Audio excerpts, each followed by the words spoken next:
Kapıdan çıkışını izledim etrafta uçuşan yarı yanık küllere üflerken saçlarıma sarılarak. Oysa gözlemlenemez gizemlerle dolu bir izlemin kanlı sözüydü kıyamet. Kıyamet. Nasıl da gerçekleşmeyecek bir gerçek.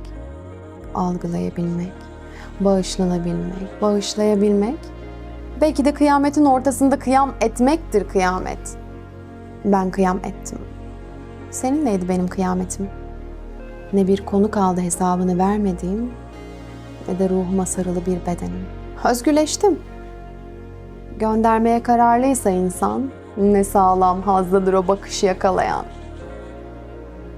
Nasıl da muazzam bir ustur, suratına sakız tükürmeli pişmanlıkları ayıklayan. O kapıdan 1000 kere daha dönse, 1000 kere daha kovsam diye kollayan. Us, ne pusludur. Dağılır pus, yeter ki uzak dur.